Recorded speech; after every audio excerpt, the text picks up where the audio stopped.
What up, folks? Welcome back to my channel. It's your boy Brandon. It's Trilly BTV. Let's get into some critical jerker content. Crash and burn, Dwayne "The Rock" Johnson, man. I wonder what this is gonna be about, man. Possibly, where his career is going. When it comes to just the whole entertainment world and stuff. Like I said, regardless, I'm a Rock fan, man. So today the Lord calls me home, man. The Rock, man. He the GOAT, regardless. So anyway, we're gonna get into it, man. Of course, regular reaction. Let's go.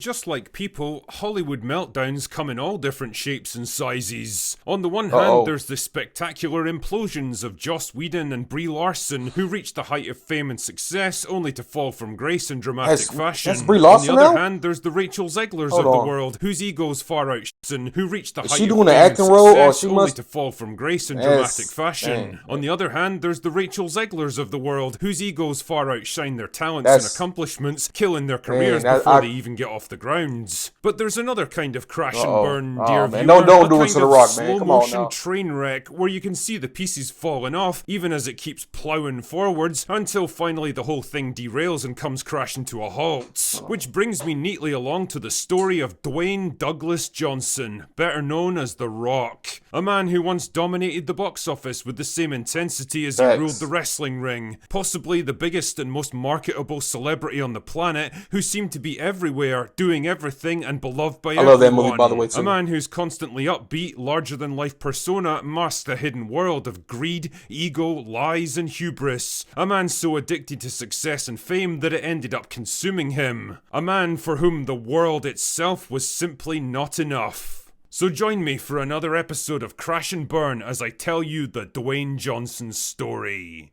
Dwayne Douglas Johnson was born in California in 1972, the son of wrestling legend Rocky Johnson. And he wasn't the only wrestler in the family. His uncle, his adopted grandfather, and even his grandmother were all in the business, and it seemed like Dwayne was destined to follow them. He had different ideas though, and got into pro football instead.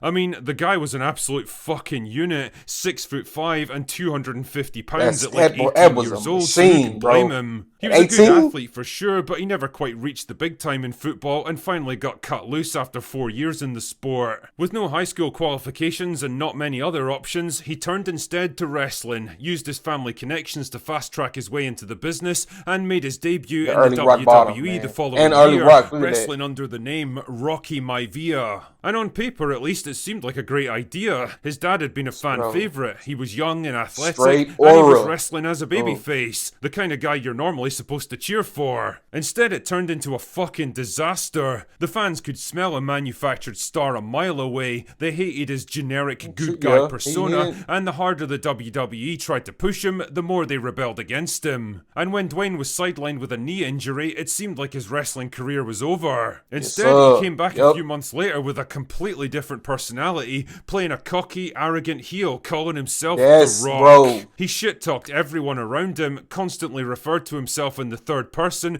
and generally acted like he didn't give a shit anymore. It was an inspired decision and an instant hit, tapping into the Attitude Era that was just kicking off at the time, and in the space of a few months he went from one of the most hated wrestlers in the business to one of its most iconic superstars. He seemed to have a keen sense of what people wanted from him and the ability to reshape his persona to suit it. Keep that in mind, dear viewer, because it will be important later. Things were going great in the WWE, but Dwayne's aspirations extended way beyond the wrestling ring. Just like Hulk Hogan before him, he wanted to get into the movie business, and after playing the bad guy in 2001's The Mummy Returns, he landed his first lead role in the spin-off The Scorpion King. Dwayne turned out to be a natural on the big screen, and the movie would go on to make $180 million worldwide. Not bad for a first-time actor. Unfortunately, this success wouldn't last. The next few years saw his career seesaw all over the place, doing everything from action to comedy, Gridiron Gang, Painting Game, bro. Those are three top movies of The Rock.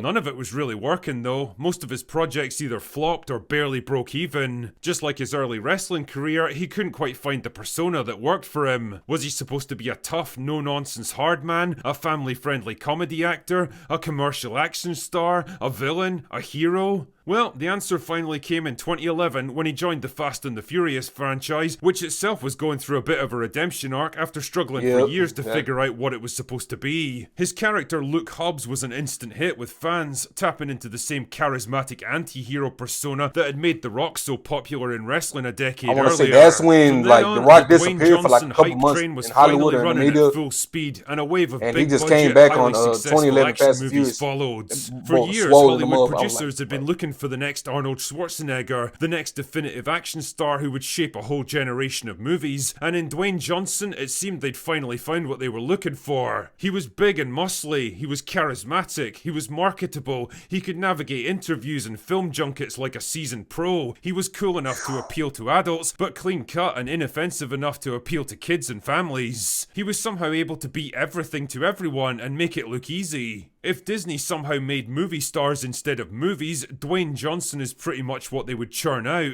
and pretty soon, the fucking guy was literally everywhere. Movies, commercials, brand deals, wrestling appearances. He was always Team there with a Bring- tailor-made suit and $1 million smile, always excited to promote his next big project, always ready with some inspiring words, always waiting to sell you something. That Terramana. But problems Whew, were watch out for afoot, that. dear viewer. The first signs of trouble came with rumours about his behaviour on the Fast and the Furious movies. By all accounts, he was a dominant presence on set, and not in a good way. He wasted no time reshaping the movies to benefit himself, pushing for more lines and more screen time for his own character. He apparently had a clause in his contract that says he couldn't lose a fight, and he even got into a public feud That's with crazy. Vin Diesel and accused him of being lazy, entitled, and a complete pussy Damn, to work that- with. Naturally, this didn't gel too well with his smiling, easygoing public persona, and when he started taking heat for this post, he soon deleted it. Keep that one in mind too, because the theme of Dwayne retreating from a position the moment he senses it could harm his image would become a bit of a theme in the years ahead.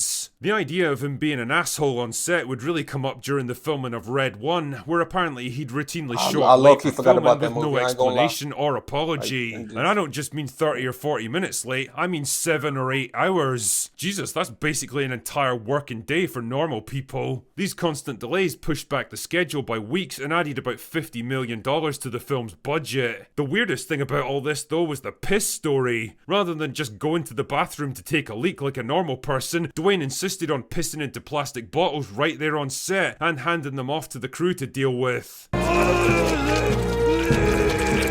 Imagine that for a second. Imagine it's your first time on a film set, you're all excited about being part of the magic of movie making, and instead you find yourself hauling a leaky bottle filled with some asshole's urine. Bro, But that was is only that the beginning of Dwayne's problems. People were beginning to notice things about all those big budget action movies he'd been churning out over the years. He That'd was be a basically dream come playing true the to, same like, fucking stand, character in but everything no, he did. no, Same personality, same general character arc, even the same clothes half the time. His movies were starting to be seen as the McDonald's Happy Meals of the film world, experienced by millions of people worldwide, but completely homogenous and forgettable. What had started out as charming and marketable was quickly becoming tiresome and predictable. The other thing people were realizing about Dwayne was that he lies. A lot. Often about the weirdest fucking things, like how many calories he eats per day, or claiming that he was visiting In-N-Out Burger for the first time. 3 different times. Like, why would you even make something like that up in the first place? Who even gives a shit if you go to a burger restaurant? On the subject of stuff that Dwayne was putting into his body, one though, time, people were I also only had- starting to get a bit suspicious about his physique. Despite the fact that he was hurtling towards 50, he seemed he to be just, getting like, bigger straight and more Broly, muscular swole, with each like, passing hey. year. And well, people were not buying it anymore. Allegations of steroid abuse were running wild, and the more he tried to play it down, the more they seemed to ramp up. Now, remember what I told you about Dwayne tailoring his persona to match the situation? That kind of thing definitely worked in the early days of his career when nobody was around to fact check him, but in the days of the internet and social media, well, people were beginning to realise that instead of having his own opinions about stuff, he basically just said whatever he thought people wanted to hear. And if he got any kind of pushback, he'd immediately fold like a house of cards and backtrack. The worst example was probably his Joe Rogan interview in 2023, where he basically spent 3 hours giving evasive answers and reflecting the questions back at him. It was like Dwayne was the one doing the fucking interviewing, and it all fed into the public perception that nothing about the guy was real. He was more like a brand than a person. His every public appearance and sentiment carefully stage managed for maximum financial impact. All was not well on the wrestling side of things either. See, ever since his jump to Hollywood, Dwayne had kept one foot in the wrestling business as a kind of part-time Mm. superstar. Anytime one of his movies flopped or he needed a bit of a career boost, he'd retreat back to the WWE for another run, make a ton of money, and then leave again. That I strategy mean, had been working pretty yeah, well until he but showed up in I'll 2024 wait and till shoved his way into the my middle of a comments. long-running feud between Cody Rhodes and Roman Reigns. The fan backlash was so extreme that the WWE actually had to rewrite the whole storyline and put Cody back in center stage where he belongs. In typical fashion, Dwayne would later claim that the whole thing was part of a grand plan to make Cody even more popular. I think I can smell shite. When's that Fuck show off, from? What is that? Dwayne. I never. Everyone could see him for exactly what he was now, an aging superstar trying to hold on to the spotlight beyond his time, even if it meant screwing over younger and more deserving people. The biggest disaster, though, was 2022's Black Adam, which was supposed to be I still Dwayne's have big not seen entry that into the movie yet. superhero genre. He'd made no secret of the fact that he was taking control of the DCEU and reshaping it with himself at the centre, that he was going to do for DC what he'd done for the Fast and the Furious franchise and rehabilitate it. Yes, I can definitely smell shite. Shite. Well, that didn't work. The movie flopped big time, and Black Adam was quickly buried along with the rest of the DCEU. The Rock's big push into the superhero genre was over before it even began. But that didn't stop Dwayne from desperately trying to cope about it, claiming that the movie was actually a success if you looked at it the right way. Really? Yeah, sure, buddy. Losing hundreds of millions of dollars and nuking an entire franchise is a pretty loose definition of success. And so we find ourselves in the year of our Lord 2025, where Dwayne Johnson has gone from the king of the Hollywood box office to a star in decline and a cautionary tale. He really is a perfect example of having too much of a good thing, that trying to please everyone ultimately ends up satisfying no one, and at the end of the day, all the fame and success in the world is no substitute for authenticity. I don't think he's a bad guy necessarily, and he's clearly done a lot of good things with his life and career. He just became so intoxicated by his larger-than-life persona and his desperate need to appeal to absolutely everyone that in the end it kind of consumed him. So what's next for The Rock? Is he going to bounce back, pivot and find a new path to success, or fade away into movie obscurity? Well, his upcoming film The Smashing Machine seems to signal a move away from generic big-budget action slop and maybe a willingness to What is take that on more about? challenging roles that play against type. So who I guess knows? wrestling, yeah. The world does love a good redemption arc, and I don't think he's burned all of his bridges with audiences yet. But if there's one thing to take away from all this, perhaps it's time for him to stop being The Rock and finally start being Dwayne Johnson. If he can do that, perhaps there's still a way back for him. Anyway, that's all I've got for today. Go away Alright, first now. of all, Critical Drinker, that's your real name. He will always be The Rock, goddammit. Now let me stop. I'm just playing, man. Look here, no video by the way, man. Shout out to the Critical Drinker. Look, man, here's my thing. I want to get my 2 cents on this into the video. Regardless of how big of a celebrity you are, man, how big of a fame, you get, at the end of the day, man, we're all human. And from time to time, of course we're not perfect. Even when we try to be, you always gonna have to humble yourself. Keep God first and stuff. Yes, the Rock, Dwayne the Rock or anything. Yeah, he has some hiccups here and there and stuff. And as you see now, in moderate times, a lot of his movies, have been kind of flopping stuff. Do I think his career is over with? No, I believe it's far from over with and stuff. Regardless, let's say if his success in Hollywood has hit up like a plateau. You always have wrestling to fall back on, man. The Rock is and will always be one of the greatest, if not the greatest wrestler of all time, man. The most electrifying entertainer of all time and stuff, man. A lot of people talk about, what Hulk Hogan brought to the table and stuff. Me, I personally, I feel like The Rock brought even more. Like, I think he was the next generation that brought, that extra, that, electrifying, no pun intended, to the, wrestling, entertainment industry or whatnot. The fact that he just randomly pops up here and there when it comes to the wrestling, yes, as a wrestling fan, that can get a little frustrating to a lot of people. But at the end of the day, I feel like when it comes to The Rock, Undertaker, Stone Cold, Triple H, man, any wrestling legend from like the Attitude Era, man, Raw is war. That's what basically I'm trying that era that I'm trying to think of. I feel like they have that right to just constantly come back. Yes, they can somewhat maybe interfere and mess up the storyline here and there. Yeah, but I feel like that rule doesn't just apply to just The Rock, man. I think, like Like I said, Stone Cold, the Undertaker, Triple H, anybody from that era, man. The '90s, man, Attitude Era. Well, that yeah, Raw's War, Attitude Era, whatnot.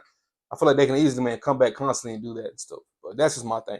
But once again, man, just shout out to The Rock, man. You still, hey, you still my goal, man. Still a lot of people's goal, regardless, man. Especially when it comes to The Rock, Mount Rushmore of wrestling, bro. I mean, that's no debate. But yeah, like I said, at the end of the day, man, you just gotta constantly, man, just stay humble. You never know. Like I said, nobody's perfect and stuff. And maybe, man, The Rock can take this as like a learning lesson. Like, okay, let me just step back. Let me just, correct myself, man. You got this, brother, man. Definitely, man. Shout out to you, man. But anyway, man, this concludes another video, man, from your boy Brando. This is Shirley BTV. Can I appreciate all the love and support enough, man? Y'all just make sure y'all like, comment, and subscribe. Get in the comment section below, man. Interact with your boy, man. I'm loving the interactions as well. Until the next video, I'm out.